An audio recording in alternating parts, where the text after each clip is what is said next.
Yeah, so you should have found a leaf where you were sitting, but no peeking. No peeking, that's for later. So just put it somewhere safe and I'll let you know when it's time. So our series is The Way to the Deathless. And we've looked at so much, haven't we? We've looked at so many interesting things. Can I just check you can hear me at the back? Yeah, great. We've looked at awareness of the body. We've looked at awareness of the environment and the world, awareness of ourself, awareness of beauty. And we're continuing with those 4 aspects of awareness that Sanghagita pointed out to us: awareness of self, things, environment, and others. And we're looking tonight particularly at others. And the title of the talk is, Have We Ever Really Looked at Someone? So no fear, tonight we're not going to do any communication exercises or anything like that, which I think some people might be a bit afeared of. We're not going to do that, but we are going to do something a bit like that. But nothing scary, it's fine. Yeah, so when it's kind of around the thing of when we interact with others, do we actually really see them? Do we really see them? Do we really see the people around us as people, as a person, as an individual human being? And there's that thing, isn't there, that when we see somebody for the first time, is it 4 seconds? 4 seconds, and we've already decided if we like them, we don't like them, or we're not interested in them. And that, I think it's probably even less than 4 seconds. That thing that we all do, and it's not kind of just, it's the way we're wired. We all do that. And if we already know them, if we already know the other people around us, then we've probably already categorized them into like them, don't like them, or dismiss. We've probably already done that in some way and already set up a whole load of stories that support whichever one of those 3 we've gone with. And when we look at someone else, we often look from behind a kind of veil of kind of views and opinions and assumptions and judgments, or a big load of papancha that's going around. What do they think of me? What do I think of them? What am I going to have for tea? What did I have for tea last night? We're not really listening. We're not really looking. So when we meet up with somebody, we're coming from a big load. We're not actually really seeing the person in front of us, and what we see is actually not based on them, because we are often just lost in papancha and we don't really see them. Papancha, as you know, being the kind of proliferation of thoughts that just loop and loop and loop. But it's really important to remember that we can't help this. It's on the point of when we make those initial judgments, it's just the way we're wired. It's just in the brain. It's kind of a mechanism that keeps us safe. And it's fine. Well, it's not fine because there's so much more to be seen in the people that we're with if we're willing to take the time and practice looking, to get out of papancha and into direct experience of that person and get ourselves out of the way. And often getting ourselves out of what we want to get out of that situation. Often there's what's in it for me when we're with other people. And I know that's true of myself. I know that's true. And it was really, really clear to me a few years ago. I used to run singing classes down in First Street in the community centre. And so when and I needed people to come, I really needed people to come for them to work, for there to be enough people to sing with, and for me to make enough money to pay how much it cost to run the room. So there was a little bell on the door, like a shop bell, like a ting-a-ling-ling bell. And every time someone came in, the bell went ding-a-ling-a-ling. And I didn't think, oh, wonderful, who's this person I'm going to meet coming through this door? I thought, right, great, money and someone to make up the numbers. Not all of it was that, but a bit of it was. And when they walked in the door, they were like little walking pound signs. And that kind of, I did notice that. I thought, oh yeah, this is a thing I'm doing, but didn't really have much. Anyway, I needed people to come, but I really noticed that. I'd categorized them into useful and like I say, little walking pound signs. And the thing is that we make that initial judgment, and then we continue to fix people. We continue to fix them, and our stories get more and more elaborate into like, dislike, not interested. And so we do kind of do that fixing thing, but we know from the intro course, and we know from our own experience that we're always changing. You know, we learned from the intro course that we can't help but change. And so if we're kind of making stories up that are nothing to do with the way things actually are, if we are away and living in a way that is separate to the way things are, that people are always changing, that is inherently painful. That is suffering. Because we're not categories. I'm probably a category to you, but I'm actually not a category. I'm a person, I'm a human being, and I'm always changing. Have you ever had that experience when you're with somebody who's probably known you for some time and they haven't seen you change? I've had that experience, and they're still kind of relating to you in the way that you used to be. And they're not seeing you how you are now. And that is so frustrating and can be quite upsetting. That they're not seeing you is very limiting.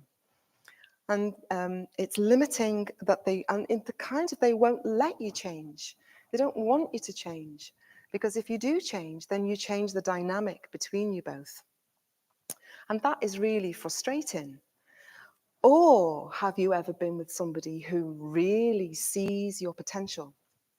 Who sees that you change, has seen that you have changed, and they can see that you're capable of much more change. And that is just such a pleasurable, lovely experience, because you feel like they can see in you what you can't see yourself. And that is a really lovely experience, that to be really seen. They kind of see the highest in you, and you can grow into that. When people are limiting you, you can't really grow. It's really hard to grow. But when people shine that light on you, it's really, you feel you can grow and grow and grow even more. And that's an expression, isn't it? You feel seen. That is a thing, isn't it? That you feel seen, and it is true that you can that is there's something about you that relaxes, and you kind of, they're not in stories about you. You're not in a story about yourself, and there's communication, and you feel seen. So we're going to do a little experiment now. And if you're at home and you're watching this, go and get yourself a cabbage leaf or a houseplant leaf, or a piece of fruit or vegetables or something like that, something that is easy you can look at. So first of all, you're not going to do anything scary in pairs, but I do want you to pair up first before we do anything else.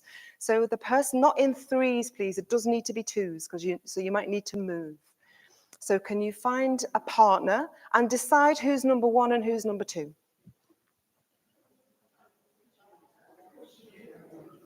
So it can't be threes, it needs to be twos.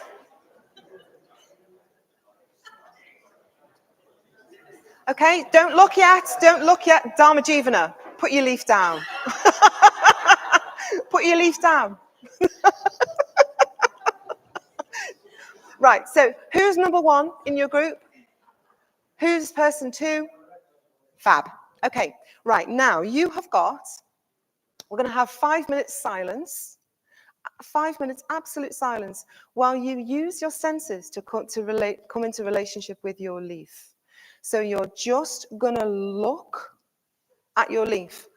You're just going to look, okay? So make sure you can see with plenty of light, and just look at your leaf. And I'm going to time you. You've got 5 minutes. And if you're desperate to ask a question, put your hand up, but otherwise, please don't disturb your partner.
Person one has 2 minutes completely uninterrupted speaking, 2 minutes to tell their partner what happened in that exercise. Okay, 2 minutes.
Okay, so just finish your sentence and swap.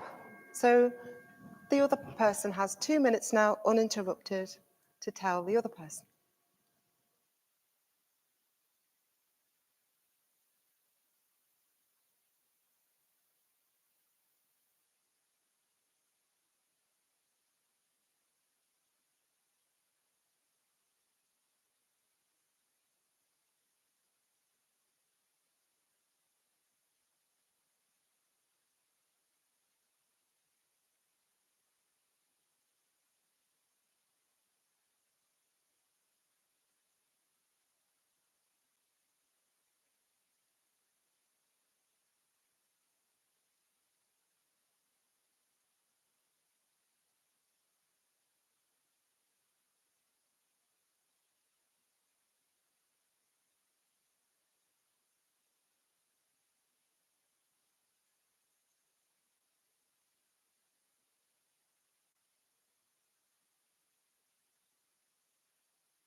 Okay.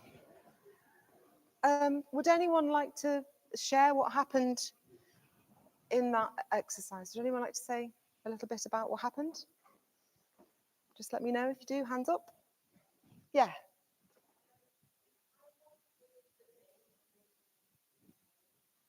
You were looking and noticing detail. Went on for a bit.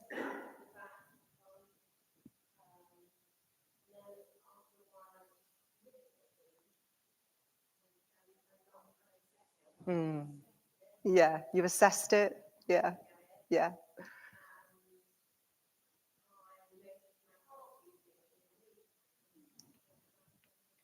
You noticed your heart beating in the leaf. Thank you, Joe. Anyone else like to say something? Yes, Becca. Yes. Yes. Yeah, that's right. Often, that is often the case with this exercise, that people just get a bit bored and irritated and annoyed, and you just have to stay with it and just keep looking and keep looking. And did you need a bit more? What happened then? Was that the end for you when the bell went? You were still in that uncomfortable space?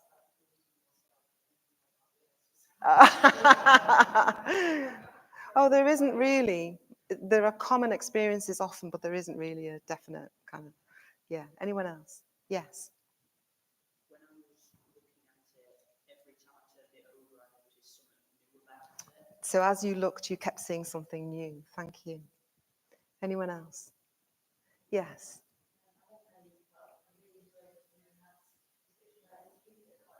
So you loved your leaf, but you enjoyed Matt's more. Matt, would you say? Matt, would you say what yours was?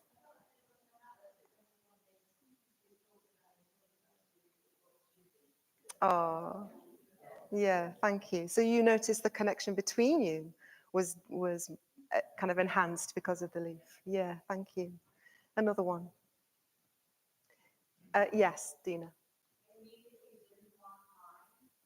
Oh, yeah. Oh, it's, yeah. Yeah. And what happened then?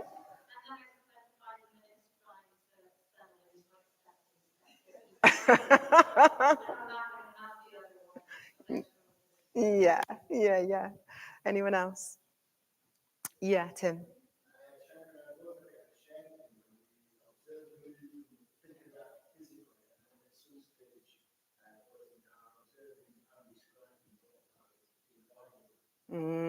So it took you into the environment. Last one. Thank you, Tim. Thanks.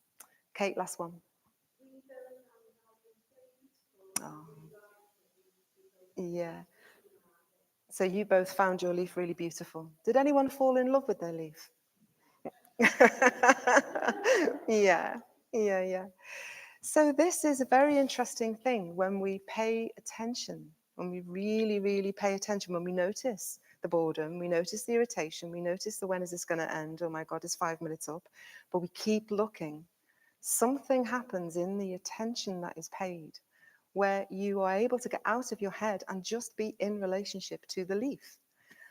And this is the kind of the quality of paying attention that that we need, that we get from Akshobhya. So Akshobhya is the imperturbable, the unmovable blue Buddha of the dawn. And he is touching the earth, and he has a golden Vajra, which is upright in his hands. So he has a mantra, Om Vajra Akshobhya Hum. And the Vajra means diamond thunderbolt. It's this thing here. The Vajra means diamond thunderbolt. And as you know, a lightning flash will illuminate a completely darkened environment. So everything's pitch black in the middle of the night, and the lightning flashes, you can see everything in really great detail, can't you? And that's the flash of the Vajra. The Vajra enables you to really see what's in front of you. He has a mirror-like wisdom. So imagine a really clear lake where everything is reflected exactly as it is, with no embellishments, no stories, no me or mine or anything like that. There is no me, there's no you, there's no yours. There's just the reflection of whatever he comes into contact with, his mirror-like wisdom. Nothing in the way, just what's there in front of him with no stories added at all. He has what's called the elephant. Well, his animals that he often you'll find Buddhism will have an associated animal, and his is the elephant. And it's said that the elephant looks at you. When an elephant looks at you, it turns its whole being towards you and looks at you, takes you right in, takes you completely in.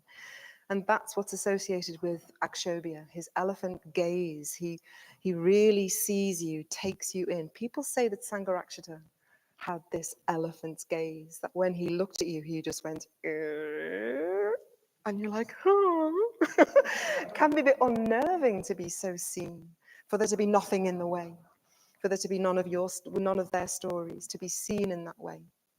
He has the earth-touching mudra. So he's very grounded, unmoved, still, not swayed by stories and things that are going on. So he's able to completely see you and take you in. And so, of course, what happens is if there's no separation, if there's no difference between you and the leaf, if your heartbeat is in the leaf, then what arises is beauty. And what arises in that beauty is metta. Metta is in the non-separation between you and everything else. And that is what Akshobhya represents. He's in this particular configuration of Buddhas that are to do with the Brahma Viharas, and the first one of those, as you know, is metta. So yes, we're going to leave him up there, and there's also an Akshobhya here on the shrine. So what we normally see, we don't normally see with Akshobhya's qualities. We normally see clouded by our stories, clouded by these views and opinions. But Akshobhya sees without those. He sees with absolute clarity, with no papancha, no stories going on about like, dislike, not interested. That doesn't exist for him because he's an enlightened being. It's a mirror-like, just what's there, absolute clarity, no story. So when we paid attention to the leaf, metta arose for some of us, when we paid attention, we were able to notice the stories that popped up, boredom, irritation, and then we became absorbed. And the stories when we're absorbed can fall away, and there's just you and the leaf. And there's this gorgeous poem by Rilke that I want to read to you, The Art of Seeing. If I had known how much you loved, I would have paid more attention to the small things. The way the light kissed the edges of the tree, the way the leaves danced on the breeze, the way the silence of a room felt full of life. If only I had known then that to love was to see, not just to feel. To look so deeply that the ordinary became extraordinary. To look until the world shimmered in its quiet truth. And I saw finally the beauty that was always there.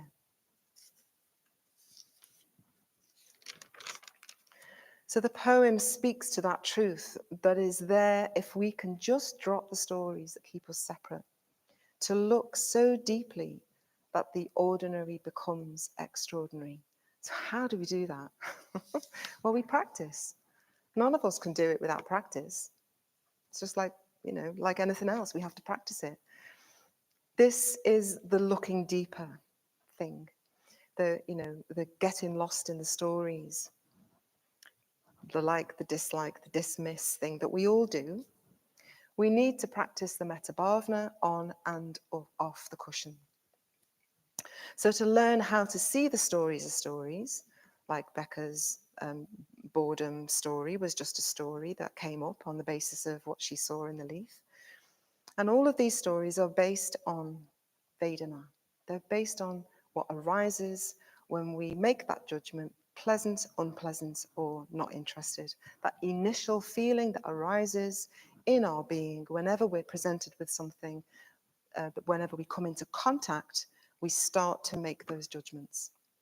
Before we launch into our habit of stories, papancha, views, opinions, before we launch into that, whatever is arising is what's arising, and we just need to really see that. In each stage, we meet somebody in the Metabhavna. And it's just being with what arises and not trying to make it anything else. It's just pleasant, unpleasant, or a bit vague. Can we see with Akshobhya's clarity what is arising without judgment? It's just what we do to be safe. We're just going back to the gap that we all did in the intro course, back to the gap. Contact, in this case in the Metabhavna, not a leaf, in this case with a person, and we bring them to mind. Or we're met with them in the corridor on Sangha night, or we see them in the shops. Whoever it is, we either are there in person if it's an off-the-cushion Metabhavna, or we bring them to mind if it's an on-the-cushion Metabhavna. And we try and be interested in what's arising. What happens when that Vedana arises? Pleasant, unpleasant, ignore. And it's just about seeing what happens. It's just information. It's kind of not our fault in a way, because it's all based on past stuff. You know, we are in a stage of good friend and suddenly we find something really unpleasant arising. Well, that's really interesting. It's just Vedana. There's nothing we can do about it in that moment. It's just how we roll as human beings. Vedana arises, there's nothing we can do. It's karmically neutral, but what we do have influence over is what we do next. We can't help feeling arising, but we create the emotion. We create the stories after that initial arising. And that's just habit. Habit of irritation, self-pity, blame. It's just habit. And we can break that habit. We can change. And this is the radical nuclear button that Vajratara was talking about. When we meet our person, the Vedana comes up. What do we do with it then? Can we actually see what's going on? Can we really see what's going on? I was going to give you an example, but I haven't got time about that to do that. So we're just going to carry on. So we've got this, so we meet, so something goes on with somebody who's difficult, and it's like a bit like a bramble patch. So on the top of the bramble patch is all these really knotted, tied up brambles of irritation and aversion and ignorance, and it's all, you know, kind of all tangled up. But if we go a bit deeper down to the ground, they're not quite so tangled there. And you might notice when you go a bit deeper that actually what's going on is there's quite a lot of, it might be that you feel hurt, or it might be that you feel actually really upset with this person. And it can link back, the upset and the hurt can link back to things that happened to you when you were a kid. Or it could, you know, that all kinds of things will arise in your, you know, that you can really pay attention to once you're out of the stories of the brambles. She did this and he did that and they did this and they're just like this and I blame. Whatever it is, out of the brambles and down into the deeper roots of actually what it's like to be with that person. Actually what goes on when you're in relationship. And it's like you have to feel it and hold it and give it lots of love. And then if you can hold that and really see that in your being, and you see and you hear yourself, like Akshobhya does, then maybe you can go towards them and see what might be going on for them. But if you can really, from that position of holding and being with your own suffering in relationship to them, okay, I've got it. I've got myself. I'm all right. I've got myself. You know, I know what's going on. I know why I'm upset. I can really get why I'm upset about this. I know why I'm hurt. All right, then give it loads of attention. Pay loads of attention to it. What's it like for them to be them? And you move backwards and forwards between those places. You know, there might be all kinds of reasons the way they behave the way they do. And you imagine them and hold that moving between how it is for you, how it is for them, and you move between that. We really need to see ourselves and hold ourselves and really look at ourselves as we look at each other. It's not like you've got to completely see yourself before you take other people in. It's not that.